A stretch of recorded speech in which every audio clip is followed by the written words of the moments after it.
disons que j'ai été déporté parce que je suis de culture juive.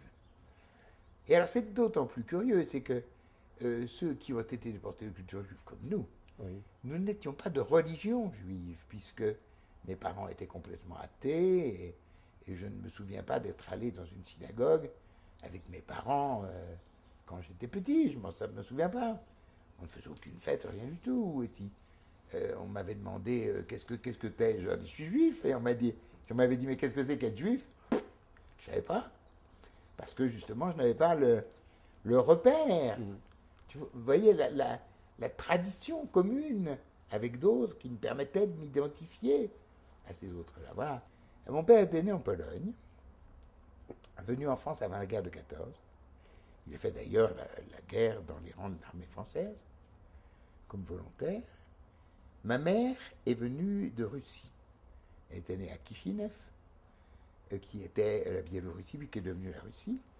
Et à ce moment-là, et il y avait en 1905 des pogroms épouvantables.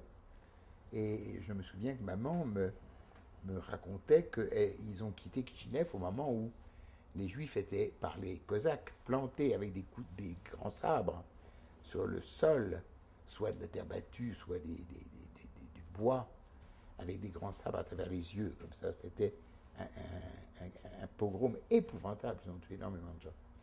Et maman est venue donc en France avec ses parents et ses frères et sœurs. Mon père, lui, est venu avec ses frères. Je n'ai jamais connu mes grands-parents paternels. Et pour vous dire que nous n'étions pas du tout élevés dans la religion, c'est que mon père avait un frère rabbin qui était très connu à Paris. C'est lui qui coupait toutes les quéquettes de Paris, du nord de Paris, je crois. Il était vers la rue Ordener. Et c'est lui qui faisait toutes les circoncisions. Il avait quand même le titre de rabbin. Et quand mon père allait voir son frère, qu'il adorait, ils s'adoraient tous les deux, pour l'énerver, il allait le voir avec un sandwich au jambon. Alors c'est vous dire que vraiment la religion chez nous, hein, non, la religion c'était pas ça du tout.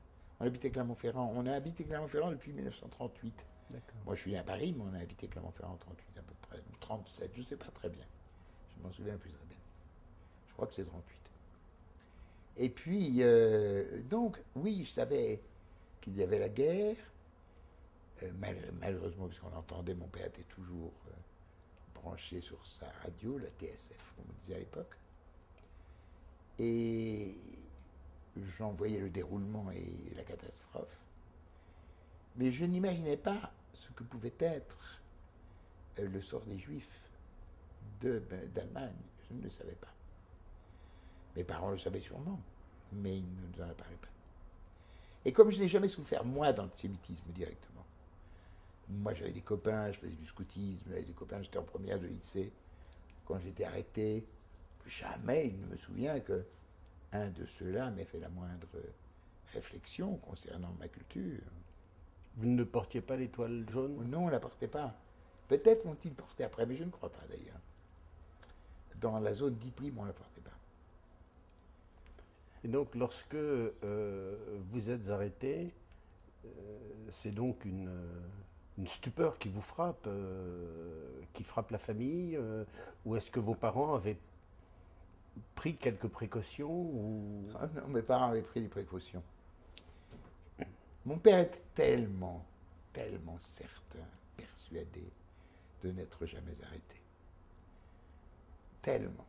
Que j'ai vu récemment un de mes cousins qui était plus petit que moi, qui avait 10 ans, et que mon père a hébergé à Clermont-Ferrand pendant une année. 2 mois avant, son frère est venu le chercher pour le ramener à sa mère. Et mon père a dit, mais non, laisse-le là, il est tranquille. Et 2 mois après, on a été arrêté. Il ne vivait pas du tout dans cette angoisse-là, du tout, enfin pas moi du moins. Mes parents peut-être, au fond d'eux-mêmes, mais ils ne nous en parlaient pas. Peut-être que le fait d'avoir fait la guerre quand même dans l'armée française l'avait renforcé dans ce sentiment qu'il était français avant toute autre chose. Bien Quoi. sûr, on a été prévenu. Écoutez, on a été prévenu. Au 4e étage de l'immeuble où nous habitions au 3e, au 1er étage, dans un immeuble central de Clermont-Ferrand. Vous êtes toujours locataire, hein, parce qu'à l'époque, on n'achetait pas des appartements, puis les parents n'avaient pas les moyens. La propriétaire, que j'ai appris ensuite être une résistante, mais je ne le savais pas, je l'ai appris il y a quelques années seulement, a dit à mon père, Monsieur Braun, confiez-moi vos enfants, donnez-moi vos enfants. Mon père a dit non, ça risque rien. Mais confiez-moi des choses. Alors heureusement, il lui a confié toute sa bibliothèque que j'ai là. Il lui a confié des choses, il lui a confié ce samovar, il lui a confié des choses que j'ai encore. Et elle pleurait presque, cette pauvre femme, pour que nous ayons une protection près d'elle. Et mon père n'y croyait pas. On a été prévenus qu'on allait être arrêtés. Ah, mon père avait un magasin à Clermont-Ferrand. Il était très connu à Clermont-Ferrand. Il a un petit magasin, mais en fait, suffisamment connu. C'était un magasin de vêtements. De vêtements. On a été prévenus par un de nos amis, qui vit toujours d'ailleurs, avec lequel nous sommes très liés, évidemment. Et lui avait un ami qui travaillait, qui faisait le double jeu auprès de la milice et qui lui a dit, tu connais les Braun, attention, ils vont être arrêtés. Il le dit à mon père. Mon père dit, mais non. Bon, allez, pour vous rassurer, nous sommes allés coucher 3 nuits chez une amie de mes parents, à Clermont-Ferrand. Et dans la journée, il allait à son magasin. Je vais vous dire combien il était confiant. Et puis au bout de 3 nuits, il a dit, eh bien, il ne s'est rien passé. Et puis on est revenu, et le lendemain matin, à 6h30, les miliciens étaient là. Donc, non, ils ne s'y attendaient pas du tout. Et sur ce qui allait se passer ensuite, vous n'aviez pas non plus d'informations? Moi non. Moi non, j'espère simplement que mon père n'avait pas non plus. J'espère de tout mon cœur, mais ce n'est qu'un vœu, que je n'aurai jamais la preuve, que jusqu'à son entrée dans la chambre à gaz, que jusqu'à cette entrée-là, j'espère qu'il s'attendait à avoir de l'eau plutôt que du gaz. J'espère. À quel moment est-ce que vous avez été arrêté? Le 12 novembre 1943. Et vous avez été tout de suite déporté? Non, on est resté... Pour moi, tout ça est intemporel. On a dû rester 15 jours à peu près à Clermont-Ferrand. On est parti ensuite en train avec 2 gendarmes, tous les 4, à Drancy, dans le nord de Paris, là où étaient regroupés tous les Juifs. Et puis, là, on est resté quelques jours. Je ne me souviens pas ce qui s'est passé d'ailleurs très bien. Et on est parti le 7 décembre par le convoi numéro 64, arrivé 10 décembre à Auschwitz. Et je suis devenu d'un seul coup un adulte. D'un seul coup. En ce sens que je n'avais plus la protection de mes parents, qui était une protection très maternante. Lorsque nous sommes descendus du train, où il a fallu descendre rapidement, à coups de crosses de fusil, de coups de poing, de cris, de schlag, le fouet avec lequel il descendait, il nous tapait, qui était un gros tuyau en caoutchouc, dans lequel il y avait sûrement encore le bout de métal dedans pour que ça passe plus mal. Et on est descendu très vite, et très vite tout s'est passé. Maman a été, avec tous les enfants et toutes les autres femmes, séparées du convoi, je les ai vus partir, sur un camion, car ce n'est pas la rampe qu'on voit maintenant. En 1944, ils ont construit une autre rampe, c'est-à-dire un autre quai, qui permettait malheureusement à tous les sacrifiés d'aller à pied de ce quai à la chambre à gaz. Alors que là, il fallait prendre un camion pour faire 2 kilomètres, peut-être même pas. Et je me souviens de maman avec sa liseuse rose encore, qui était sur le camion, avec ma petite sœur. Moi, je te l'amène mon père. On était séparés par un coup venant de dos. Mon père a été poussé de là où il y avait les femmes et les enfants. Il est monté dans un autre camion. Et moi, j'ai été poussé dans un autre. Et ça n'est qu'en revenant que j'ai appris le nombre, parce que je ne savais pas avant.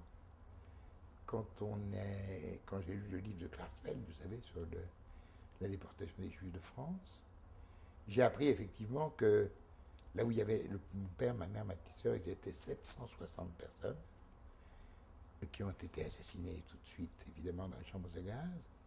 Et du côté où moi j'étais, on était 240. Qu'est-ce qui a fait que vous avez été mis à part d'une certaine façon? C'était votre constitution, votre Je robustesse, pense, votre... oui. Je pense que c'était très aléatoire. Ça allait très très vite. C'est pareil comme ça, les gens très très vite. Bon, à l'évidence, mon papa, qui était asthmatique, fatigué sûrement par ces 3 jours de train, dans lesquels nous n'avions pas mangé ni bu, faisait triste mine, probablement, oui. Et qu'il voyait. En fait, pourquoi ils nous ont triés? Ils avaient besoin, ils avaient calculé, un peu tout ça était planifié. Ils avaient besoin de 240 esclaves. De ce qu'on voit là, ils en ont choisi 240 au hasard. Au hasard, tellement au hasard d'ailleurs. Il faisait très froid. Et quand nous sommes arrivés à Bounamonovitz, qui est Auschwitz numéro 3, là où j'ai été affecté, j'ai vu déjà des gens mourir là, puisqu'il a fallu nous mettre nus sur la place d'Appel. Il faisait moins 15 degrés, c'était pas très commode.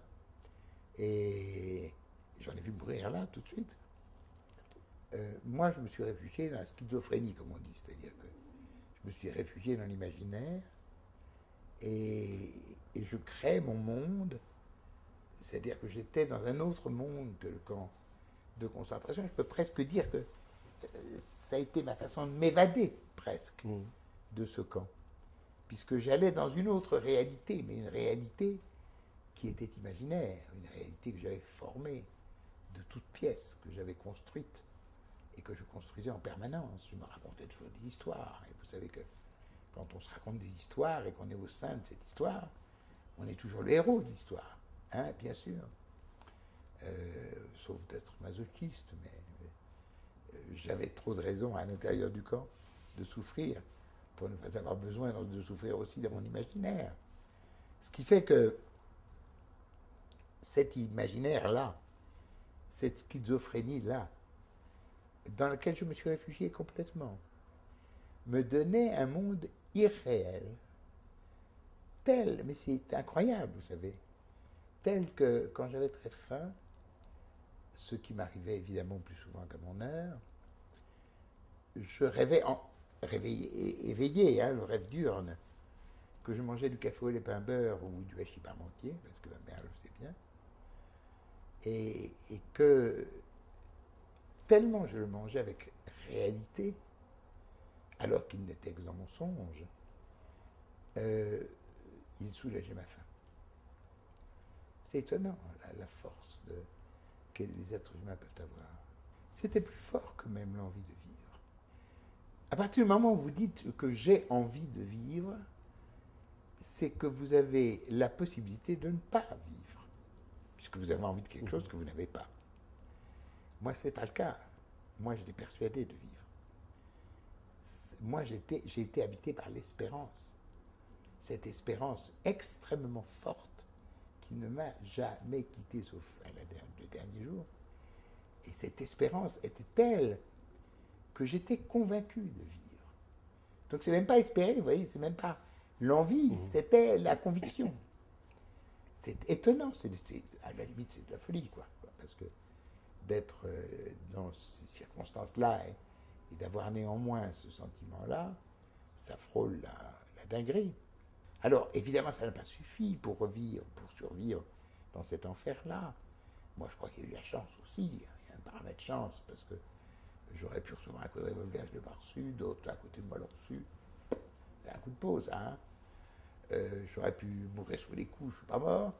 J'aurais pu mourir de faim, de froid, de maladie. J'ai été froid, faim et malade. Je ne suis pas mort. Ça, c'est une part de chance. L'espérance est le deuxième paramètre. Je ne sais pas quel est le plus important des deux, d'ailleurs. Et cette fameuse schizophrénie dont je vous parlais, cette évasion par l'imaginaire, cette création d'un monde irréel qui devenait ma réalité,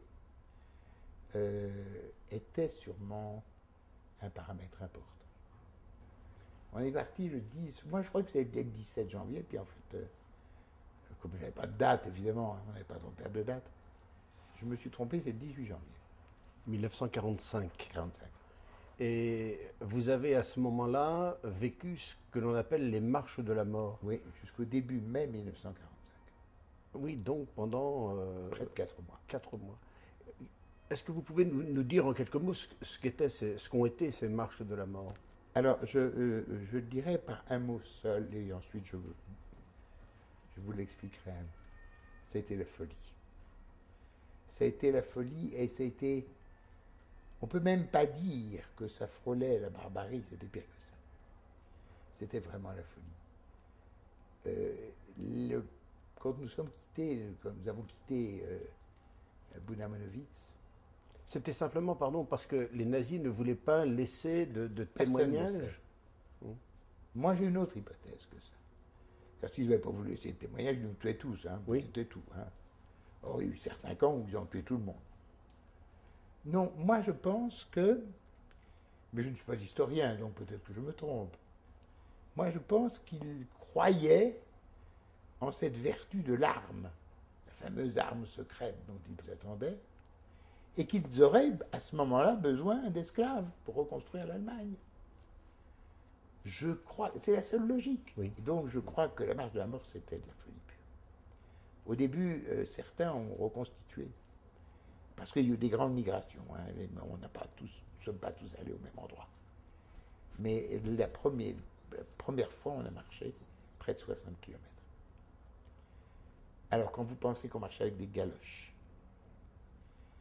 qu'on n'avait rien à bouffer ni à boire, qu'on était crevés. C'était en plein hiver, sans doute. C'était en plein hiver, c'était au mois de janvier. Il fait un sacré froid là-bas. Et qu'on marchait, il me souvient que je dormais en marchant. Ce qui est incroyable.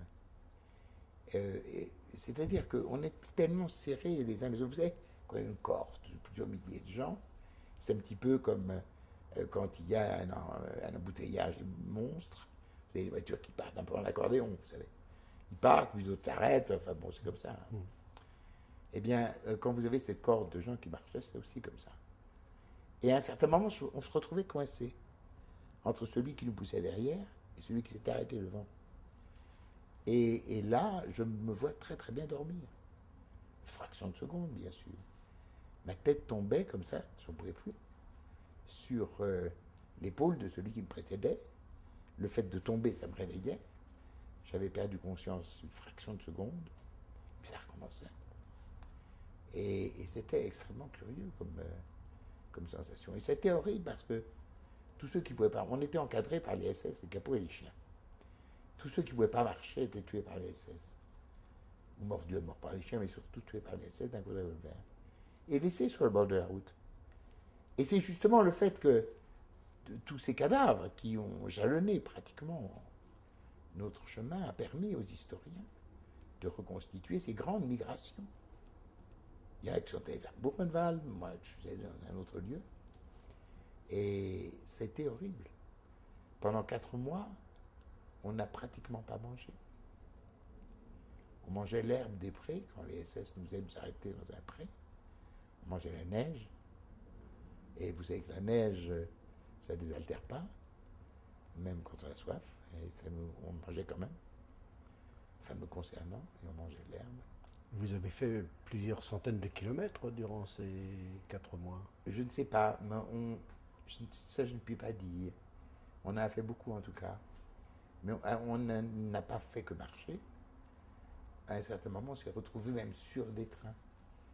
Et qui n'étaient pas des trains fermés, des trains de marchandises. Qui étaient des trains à claire-voie, vous avez des plateaux en fait. Et on était entassés là-dessus. Mais il y a eu des choses absolument effrayantes. Alors pendant ces 4 mois, on s'est arrêté dans, je ne peux pas vous le dire, hein, mais peut-être une dizaine de camps. Oui, peut-être une dizaine de camps. On nous donnait 1 litre de soupe, qui était un litre de soupe très léger, qui était la soupe de déportés, c'était pas la soupe que fait votre mère. Hein.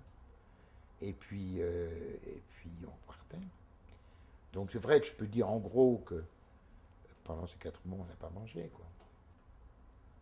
Et à quel moment et comment est intervenue ce qu'on peut appeler la libération, votre libération? Physique. Physique. Ou psychique. Physique. C'est pas pareil. Hein.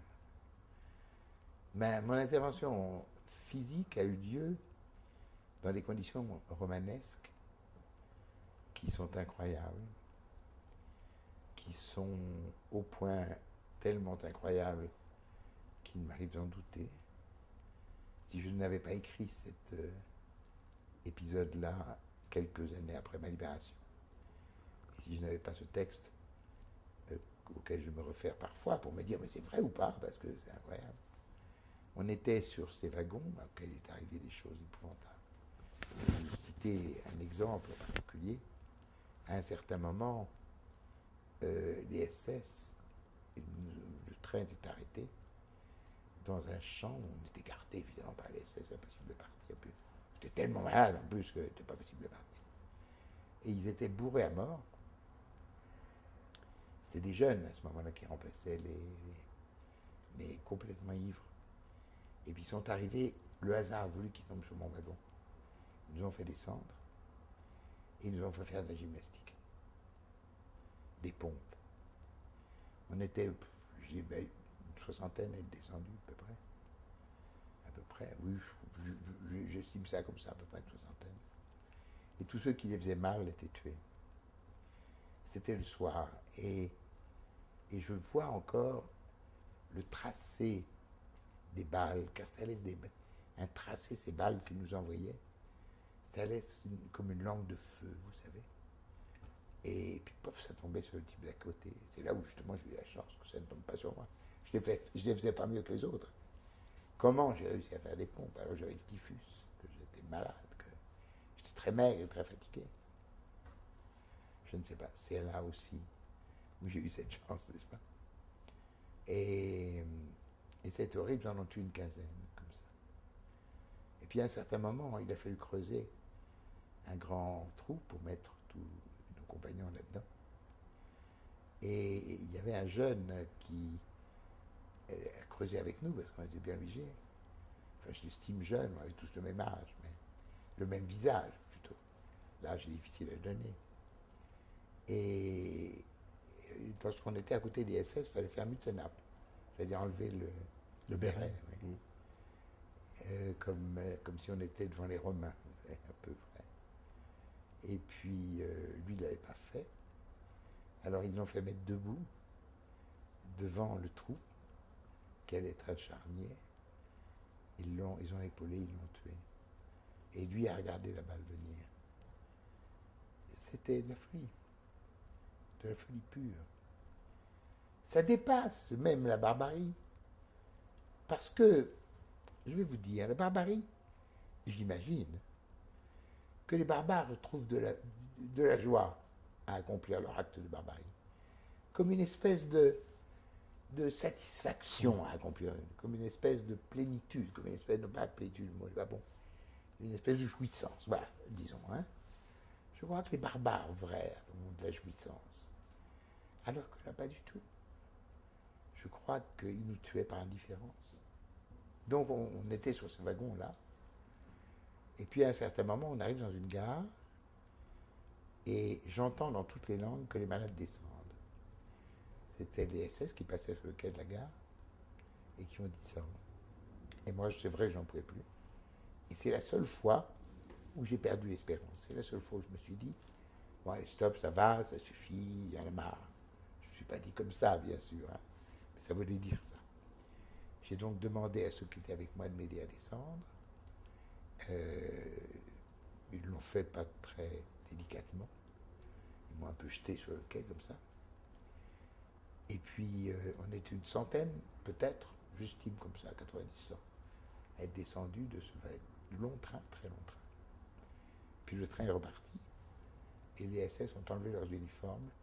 C'était des résistants tchécoslovaques. Nous étions à Prague. C'est dire que c'est de la folie. C'est dire que moi, qui étais habité par l'espérance pendant près de 2 ans, qu'il a été près de la là, chose. je voulais aller vers la mort. Ma chance m'a fait aller vers la vie. C'est étonnant. Mais ce qui est étonnant, c'est que lorsque moi j'étais couché sur des rondins de bois, là, comme on appelle ça, des traverses de chemin de fer, qui font un peu mal aux fesses parce que j'avais plus de muscle, j'avais plus rien. Je pesais 35 kilos hein, quand même, pour 1m77, donc j'avais pas, il n'y avait pas besoin de muscle là-dedans. On était là comme ça, enfin moi j'étais là, encore une fois je parle pour moi, hein, les autres je sais pas. Et j'ai vu arriver les brancards. Arriver les brancards. Alors que les Allemands étaient dans la ville. Mais les Allemands, la Wehrmacht, puisque Prague a été une des dernières poches de résistance, où il y avait à l'intérieur de la ville la Wehrmacht, qui se faisait canarder aussi par les résistants tchécoslovaques, et autour les Russes. Et quand j'ai vu arriver les brancards, j'ai eu une sensation étonnante, qui est comme une espèce de plénitude. J'ai eu l'impression que je redevenais un être humain. Moi qui avais cessé de l'être, n'est-ce pas? Moi qui avais été pendant tout ce temps un Untermenschen, c'est-à-dire au-dessous de l'humanité, je redevenais un être humain. Et le fait de redevenir un être humain m'a donné une espèce de plénitude. Une joie, non. Ne croyez pas que quand on se libère de ça, on a la même sensation que lorsque on est dans une pièce, on ouvre une porte, on rentre dans une autre. On était avant prisonnier, on ouvre la porte et puis pof, on est libre. C'est pas ça. Ça se passe pas comme ça. Et je ne suis pas le seul à avoir réagi ça comme ça. Certes, il y avait une plénitude, certes, c'est vrai que je me sentais autre, puisque j'étais redevenu un être humain. Mais je n'étais pas heureux pour autant. Heureux au sens de la liberté. Et cette sensation de liberté, je crois qu'il m'a fallu 40 ans pour la ressentir vraiment. On n'est pas indemne, bien évidemment. Quand on a connu des choses semblables, il n'y a pas que ça, hein. Le massacre au Rwanda, ils ont connu ça aussi. Hein. On n'est pas indemne du passé. Le passé conditionne, bien évidemment, les attitudes futures, qu'on le veuille ou non. Et ce passé-là, pour moi, a été un passé d'enseignement. Et non pas un passé, bien que de tristesse, mais non pas un passé d'acrimonie, non pas un passé de désespérance. Pas du tout. D'ancrage dans la haine, finalement. Pas du tout. Si j'avais dû être ancré dans cette haine dans laquelle certains le sont, je ne serais pas sorti du camp. Et mes vainqueurs étaient les bourreaux, puisque c'est ce qu'ils voulaient. Alors que là, pas du tout, non, non, absolument pas. J'ai appris des choses. Si on essaye de montrer aux gens que le devenir, la destinée commune des hommes, c'est l'art de vivre ensemble, que cet art est tellement subtil, tellement difficile, que cet art qui est la notion même de cet art de vivre ensemble est inaccessible à certains, que la recherche du pouvoir, comme le font certains, n'est qu'illusoire, parce qu'elle n'est qu'illusion, que cette recherche de pouvoir ne sert à rien, et qu'elle n'est jamais assouvie d'ailleurs, puisque pour ceux qui recherchent le pouvoir, ils les recherchent en permanence. Et là, les hommes politiques qui nous entourent, hein, surtout ceux qui sont petits d'ailleurs, je ne cite personne, vous voyez ce que c'est que la recherche du pouvoir. C'est quelque chose d'épouvantable. Et c'est jamais assouvi. Il en faut toujours plus. Et pourquoi? Parce que cette recherche est éternelle, parce qu'elle est illusion. Alors je crois que nous avons, nous, d'autres choses à dire. Nous avons à dire aux enfants, eh bien voilà, le monde est ainsi fait, qu'il y a des gens qui ne se ressemblent pas peut-être physiquement, mais ça ne veut pas dire que parce qu'ils ne se ressemblent pas physiquement ou parce qu'ils ont d'autres options philosophiques ou politiques, que pour autant ils doivent être mis au banc de la société, que pour autant ils doivent être détruits, supprimés. Je crois que notre rôle, c'est d'essayer de montrer ce que nous avons appris là-bas. Car on a appris des choses là-bas sur l'homme. Bien sûr. On a appris d'abord, moi, ce que j'ai appris d'essentiel, c'est l'espérance. Et je considère que l'espérance, c'est peut-être une des qualités humaines les plus importantes.